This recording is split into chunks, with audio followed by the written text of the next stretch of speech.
So, this video is going to be about should you grind the Italian TD line.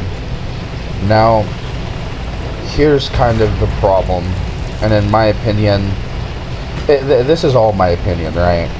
Obviously, you can make things work, you can do well in them, but it doesn't make them good or competitive, right?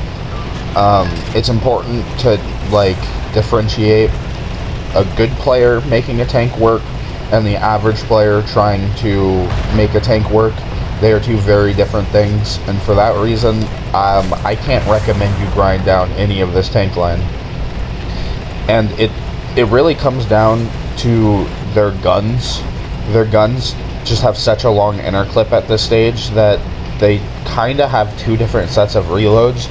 You have like a 15 to 30 second downtime just depending on which gun you use.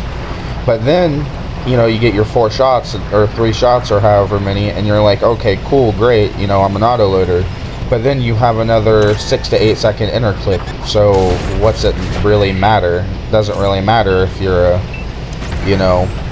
if you're an autoloader at that point. And as you can see, I'm just hammering in this guy, but if I was any other auto reloader, he'd probably just be dead. And that's kind of the problem. However, these tanks do have something special going for them.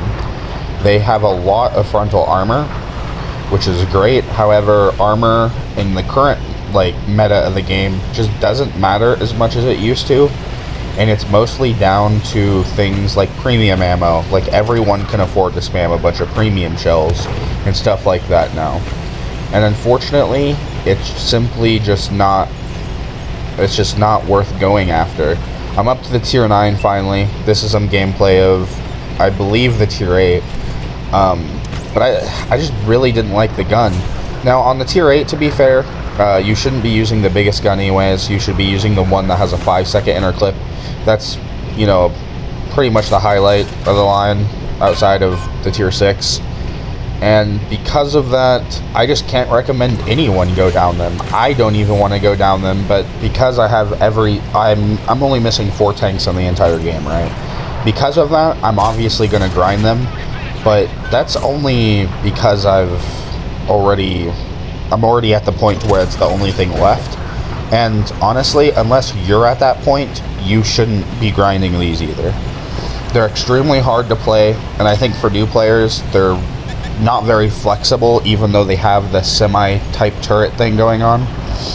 And because they're not so flexible, you're slow and your gun's not that good.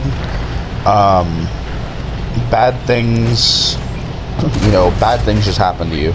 Right there, I wasn't trying to get in that guy's way, it just happens. I'm used to having a tank that turns, and my tank just wasn't turning. Kind of unfortunate, but it happens, And then my teammate jumps off and somehow doesn't die, just flies off the cliff, that's cool. But the reality of the tank line is it's just simply not that great. It can do stuff, and it's cool that it's like a TD that tries to be a heavy. It's really unique in that aspect, because unlike an E3 and stuff, you don't have the slight, I guess, I don't know how to describe it. The word I'm looking for is flexibility. It just doesn't have the flexibility that the E3 doesn't have the flexibility of the Minotauro, but at the same time, the Minotauro doesn't perform its TD role all that great. And that's kind of the thing, is it's a TD line, but it's trying to be a heavy line. Which you see that with mediums, you see that with, you see light tanks trying to be mediums, you see mediums trying to be light tanks, you see mediums trying to be heavies, heavies trying to be mediums, but you don't really ever see a TD trying to be a heavy. It's usually the other way around, heavies trying to be TD. So it's cool and unique in that aspect, but it doesn't really have... Its inner clip kind of nukes it on a lot of levels and doesn't really make the tank all worth playing, in my opinion. They're very frustrating sometimes when you're being, when 2 people pull up on you, you just kind of die. But if I was in another TD, half the time I probably could have just killed one and just focused on the other, and I would have got like 1.8 kills worth of damage out of it. But with this thing, when that happens, you kind of get 1 to 2 shots off and you're just dead. They play extremely slow, and they're for the people who like to play slow.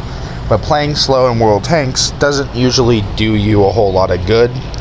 It's usually pretty harmful, in my opinion, just to your own. It's not like a bad way to play, but it hurts the amount of damage you do. It hurts the amount of silver you're going to gain and all that other stuff, and the XP earned, right? So it's kind of like a tank that feels like it's been like, it doesn't feel like it's the tier 8 doesn't really feel like it's a tier 8. It kind of feels like it's a tier 7.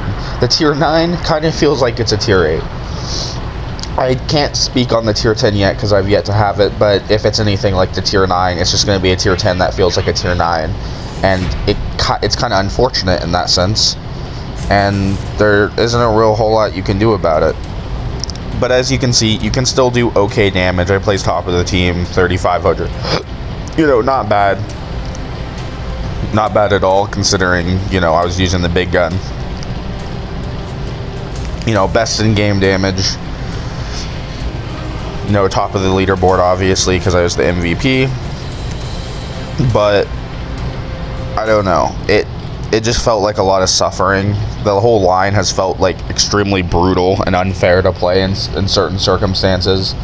So because of that, if you're like a really new player or you're going for competitive tanks, just don't touch the Minotauro. I think it's fun to, you know, grind the new lines as they come out and, you know, be one of the first to get it and stuff, but it's not worth it. And, you know, it's never really going to be worth it. Now, for the line, as you can see, the highlight, I didn't really like the 7. I don't really like the 8. I actually have the tier 9 now, max upgraded, and it's like barely okay. But as for the line, the only really good one is the Basato. It has like no armor or anything, but it has like one of the craziest guns in the game. By far one of the craziest guns in the game. For how, you know, I don't have equipment on it, but it gets like a 6-second reload at like 375 alpha. Or 360 alpha, sorry. And it gets like 175 pin. It has a lot of camo. It's not fast, but it has crazy traverse. And you can like do some weird turn left and right and juking stuff, and it works really well. The Basato, the tier 6 is honestly kind of like the gem, is like the best. I would say it's the hidden gem of the line. Like, it's probably the best one tier for tier, like by far. So if you do go up the line, you know, honestly, if you're a new player and you're like, I want to try them out, I just wouldn't go above tier 6. It's not worth it. I would just stick with this tier 6 and play it and be happy. And then when you unlock the 7, maybe get it, but I wouldn't go out of your way to go past the tier 6, especially if you're a new player, because you're just going to suffer for no reason, and that's not fun.